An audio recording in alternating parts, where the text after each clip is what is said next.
איזה יום בחרתי ללכת לבדוק פה מסעדות. מה קורה פה בחורף הזה? אנחנו הולכים לאכול במקום שכבר יותר מדי אנשים כתבו לי עליו. זה אמורה להיות גם איזה סוג של רשת. אמרו לי שיש פסל ענקי של גורילה. וואלה. אליכם אולי אחר כך. מה, פיצה טובה? טוב. מה זה? פלסטיק. יאללה, בואו לאכול, אני רעב. גם כשר, איזה יופי. בואו, follow me. רוצים לשבת בחוץ? שלום, מה נשמע? בסדר גמור. איזה חיוך, עם חיוך כזה אני שמח. בואו, באנו לאכול. ועצמות? עצמות זה מדהים.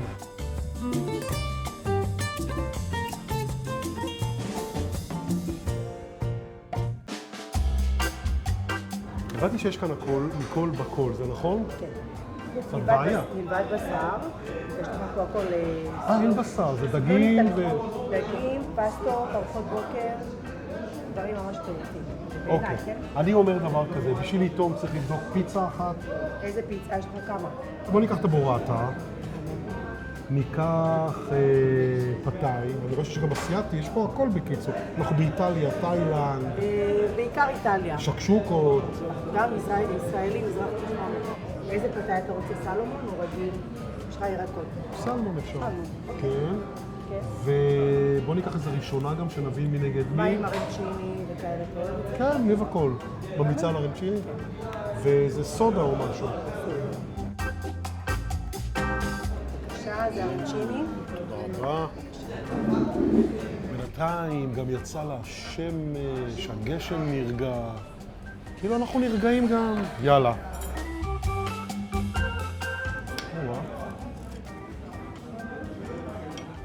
וואי, כמה גבינה. לא נספור קלוריות היום. מה זה פה?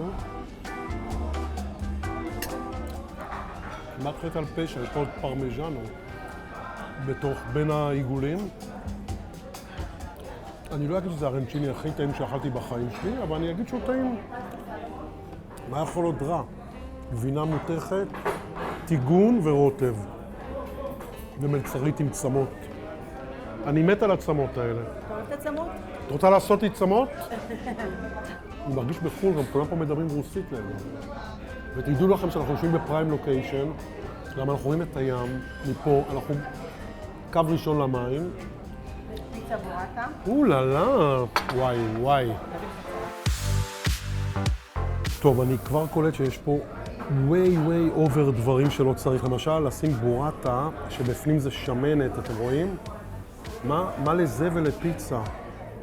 הרי מה שקורה עכשיו, הכל נרטב לי. ואני מת על בורטה,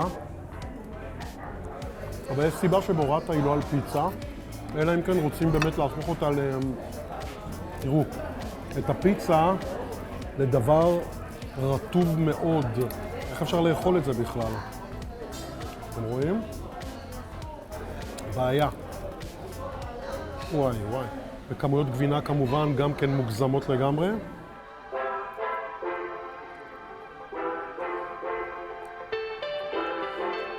הטעם של הגבינה קצת תעשייתי לי, אבל טוב, תכף נגיע לזה. מה אמרו חז"ל? תפסת מרובה, לא תפסת, פה זה בדיוק ההוכחה.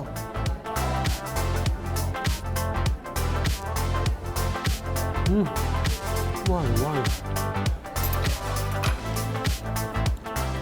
תראו, אולי אם אתם שיכורים בלילה ושתיתם איזה 200 בירות ועוד איזה כמה משקאות ואתם באים לפה ורוצים מהר איזה מנצ'יס, זה מנצ'יס נהדר.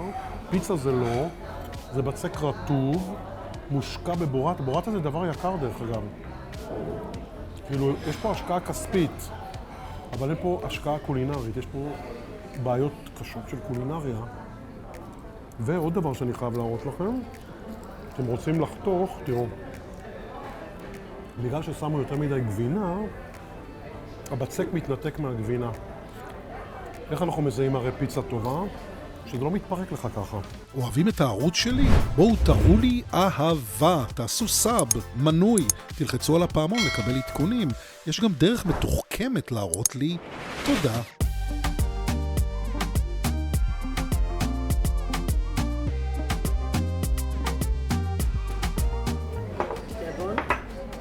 תודה. טוב, עכשיו מאיטליה אנחנו קופצים לתאילנד. מעניין איפה נגיע בקינוח. לפתאי, אחד המאכלים הכי פשוטים שלהם, הכי רגילים שלהם. כאן הוא עולה קצת יותר כי יש פה את הסלמון, הם העלו מהפתאי הרגיל, שאני חושב שזה הסלמון.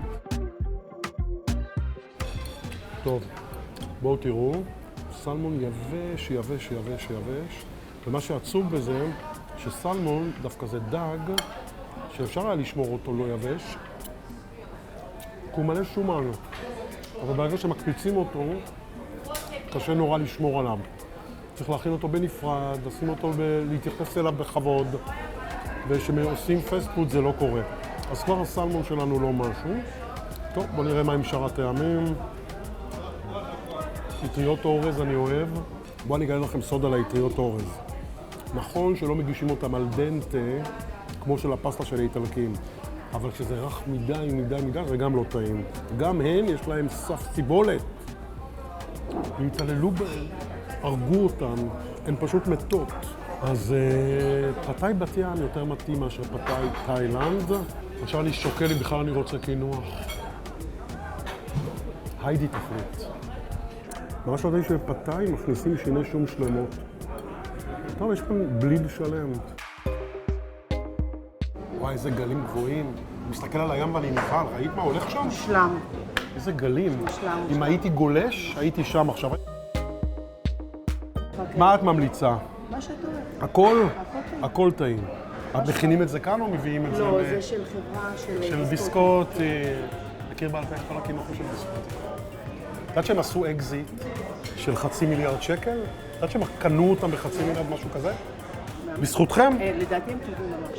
אבל בזכותכם, בזכות כל המסעדות הכשרות, שלא רצו להתעסק עם הפרווה, למרות אבל אצלכם זה לא פרווה. זה לא פעם, יש לך... חלבי. חלבי, אבל זה מאוד טעים. בוא ניקח מה זה הקוקיס קינדר הזה. יאללה, בוא נראה מה זה. אתם שמעתם מה שאמרתי? אקזיט של $500,000,000 אני חושב, או משהו כזה? זה לא יומן, זה לא הייטק פה, זה לא סייבר, זה כולה קינוחים כשרים. אני פשוט מוריד את הכובע ואוכל אותו בזה הרגע.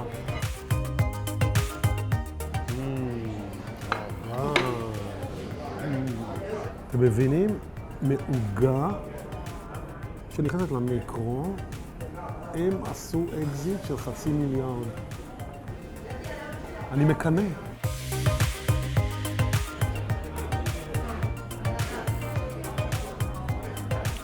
אני בביסקוטי לעוגה הזאת הייתי נותן אקזיט של 50 סנט. אבל מי אני? חשבון.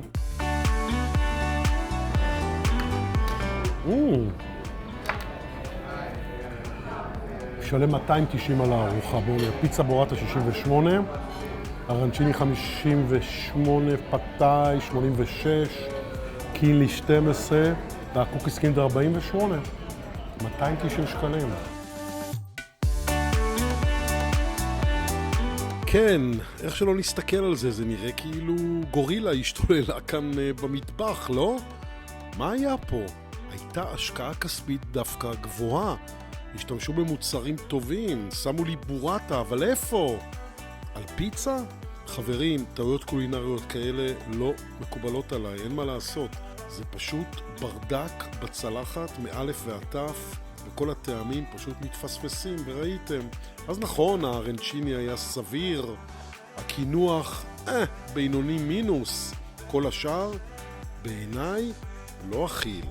5 במדד שלנו.